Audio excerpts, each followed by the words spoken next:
हमारी सेना सर्वोपरि है, उनको मैं जय हिंद कहती हूँ, उन्हें सैल्यूट करती हूँ। आज हमारी सेना की वजह से आज लाल किले जैसी जगह पे हम खड़े होकर और अपने आप को सुरक्षित महसूस कर रहे हैं।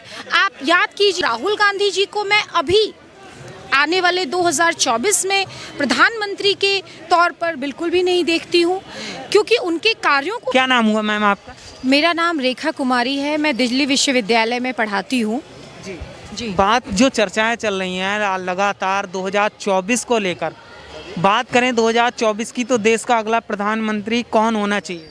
हमारे देश के प्रधानमंत्री आदरणीय श्री नरेंद्र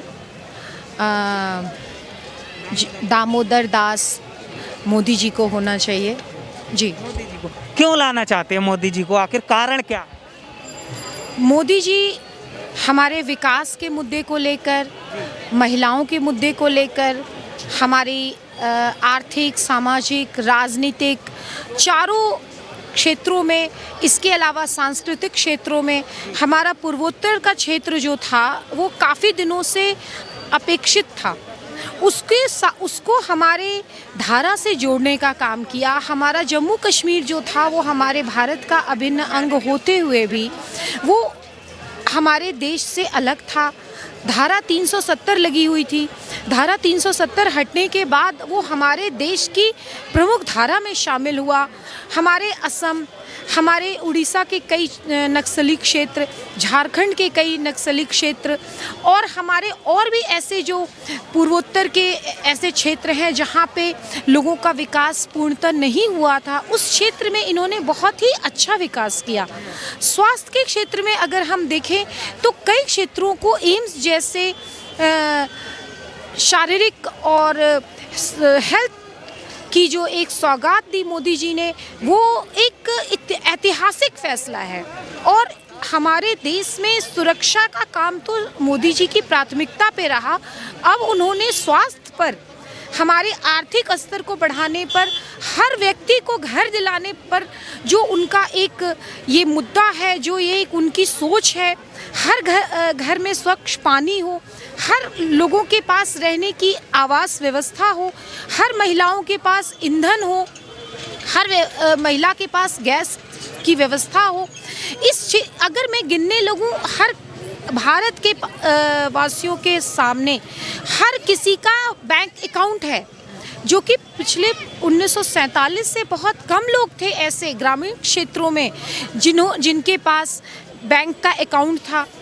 और हमारे दिल्ली जैसे क्षेत्र में भी कई ऐसे क्षेत्र थे जहाँ पे खास करके महिलाओं और लड़कियों के लिए बैंक अकाउंट में उनका खाता ही नहीं था। ये व्यवस्था जो है वो हमारे आदरणीय प्रधानमंत्री जी के सहयोग से, उनके दिशा निर्देशन से आगे बढ़ा है। ठीक, ये काम की बात हुई। अभी जो एक दिग्विजय सिंह का जो बयान आया है, उन्होंने कहा है कि सरकार हमें सर्जिकल स्ट्राइक के सबूत दे, लेकिन एक तरफ राहुल गांधी कहते हैं कि वो उनका निजी बयान है, उससे हमारा कोई लेना देना नहीं है। एक तरफ राहुल गांधी जब तवांग में भारत और चीन की सेना के साथ झड़प होती है तब कहते हैं कि वो सेना पिट रही है, और अब कह रहे हैं कि सेना पे सवाल खड़े नहीं करने चाहिए। इस विषय में आप क्या कहें? जैसा कि आपने कहा कि पहले राहुल गांधी जो माननीय हमारे कांग्रेस के अध्यक्ष हैं, उन्होंने कहा कि हमें सर्जिकल स्ट्राइक के सबूत चाहिए, लेकिन अब वो कहते हैं कि दिग्विजय सिंह जो हैं, उन्होंने जो कहा हम उनकी मत से सहमत नहीं हैं।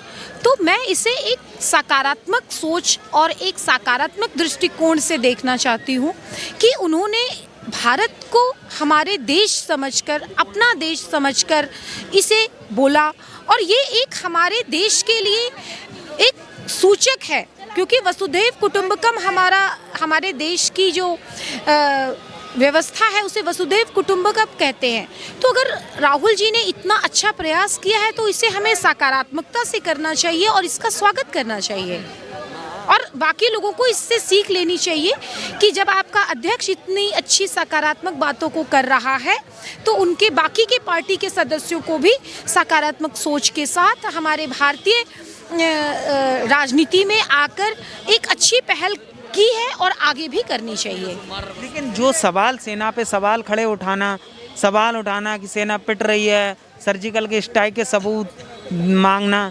सेना देश की है, देश के लिए काम कर रही है, वो देश की रक्षा के कर रही है, सीमा पर डटी है, बर्फ़ हो चाहे सर्दी हो धूप हो, लगातार देश की रक्षा कर रही है। लेकिन ऐसे नेता जो सवाल उठाते हैं सेना पर, उसको लेकर कुछ मैसेज देना चाहेंगे? जी बिल्कुल, हमारी सेना सर्वोपरि है, उनको मैं जय हिंद कहती हूँ, उन्हें सैल्यूट करती हूँ। आज हमारी सेना की वजह से आज लाल किले जैसी जगह पे हम खड़े होकर और अपने आप को सुरक्षित महसूस कर रहे हैं। आप याद कीजिए जब किसान आंदोलन था और एक किसानों की बहुत भीड़ निकल कर आई थी, तो लाल किला, दरियागंज और दिल्ली के कई क्षेत्रों में ऐसी व्यवस्था थी कि वहाँ पे जो आम जनजीवन था वो बहुत पटरी से हट चुका था और वहाँ पे आम जनजीवन बहुत तबाह हो चुका था। पूरे दिल्ली में कोरोना काल में आपने देखा कि हमारे देश को जो कोरोना में लॉकडाउन लगा, उसे सक्सेसफुल बनाने में हमारी सेना की अहम भूमिका है। अगर हम अपनी सेना पे उंगली उठाते हैं तो हम खुद पे उंगली उठाते हैं। ये हम सभी भारतीयों का कर्म होना चाहिए, हम सभी भारतीयों का एक दायित्व होना चाहिए कि हम अपने राष्ट्र को, जिस राष्ट्र की वजह से हमारी पहचान है, उसकी सुरक्षा के लिए जो भी सेना हमारी मदद करती है, हमारे देश की मदद करती है, हमारी सुरक्षा करती है, वो लॉकडाउन का समय हो, वो कश्मीर की सीमा हो, वो आपके पाकिस्तान की सीमा हो या कोई भी सीमा हो, चाहे वो इंडियन नेवी हो, वो आर्मी हो या एयरफोर्स हो या पैरामिलिट्री हो या मिलिट्री हो, कोई भी तीनों दल हो, जल थल और सैन्य जो भी है, वो हमारे लिए एक आदर का विषय है। और हमेशा उन सभी सैनिकों के लिए, उन सभी सैनिकों को सशक्त नमन, और ऐसी भावना जिनके अंदर भी है वो भावना नहीं होनी चाहिए।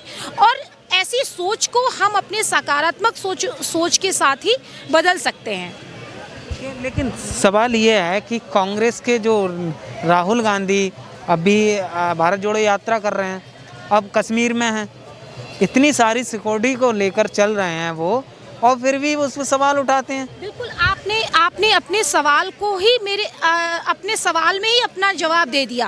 आपने कहा कि राहुल गांधी एक बार कहते हैं कि हमारी सैन्य व्यवस्था पर उंगली उठाते हैं, और आपने कहा कि वो सिक्योरिटी लेकर चल रहे हैं। तो ये तो उनके लिए सम्मान की बात है, हम सबके लिए सम्मान की बात है कि हमारे कांग्रेस के जो अध्यक्ष हैं उनकी सुरक्षा भी हमारे देश की सेना कर रही है, जो अभी हमारी रूलिंग पार्टी है उनकी भी सुरक्षा कर रही है। इसके अलावा जिन जिन गणमान्य लोगों को सुरक्षा की आवश्यकता होती है, हमारी भारतीय सेना हमेशा उन्हें सुरक्षा प्रदान करती है। हमारी जो हर राज्य की पुलिस है वो उन्हें सुरक्षा प्रदान करती है। तो हमें पुलिस महकमे को, हमारी सैन्य व्यवस्था को, सबको सल्यूट करना चाहिए और उनके साथ उनके काम में हमें एक नागरिक की तरह मदद देनी चाहिए। जी, ये मदद देने चाहिए। जैसे लोग हैं सेना को लेकर जो सवाल उठाते हैं वो नहीं उठाना चाहिए। सेना अपना काम करती है, सरकारें बदलती हैं, सेना न पहले कमज़ोर थी ना अब कमज़ोर है, सेना अपना काम करती है। लेकिन प्रधानमंत्री की अगर बात करें तो राहुल गांधी भी रेस में हैं, कहीं ना कहीं भारत जोड़ो यात्रा कर रहे हैं। क्या लगता है आपको, कुछ प्रभाव पड़ेगा राहुल गांधी, कुछ फ़ायदा होगा 2024 में? भारत तो शुरू से जुड़ा हुआ है और अभी जुड़ा है, तभी हम अब आज आज़ादी से अपने देश में रह पा रहे हैं। हमें स्वास्थ्य की व्यवस्था मिल रही है, हमें सैन्य सुरक्षा मिल रही है, हमें वोट देने का अधिकार है। तो ऐसी कहीं भी कोई बात तो मुझे नज़र नहीं आती जिसमें कि ये कहा जाए कि भारत को जोड़ा जाए। हमारा भारत हमेशा से जुड़ा हुआ है और हमेशा से आगे बढ़ रहा है, तो इसमें ऐसी बिल्कुल बात नहीं है। और राहुल गांधी जी को मैं अभी आने वाले 2024 में प्रधानमंत्री के तौर पर बिल्कुल भी नहीं देखती हूँ, क्योंकि उनके कार्यों को अगर देखा जाए तो मुझे ऐसा कोई भी कार्य नज़र नहीं आता जो उन्होंने अब तक ऐसा किया है जो हमारे देश में, देश के हित में, हमारे महिलाओं के हित में हो या हमारे सेना के हित में हो। अगर अभी किसी ने अच्छा काम किया है तो प्रधानमंत्री होते हुए हमारे नरेंद्र मोदी जी ने किया है। बहुत बहुत धन्यवाद। धन्यवाद।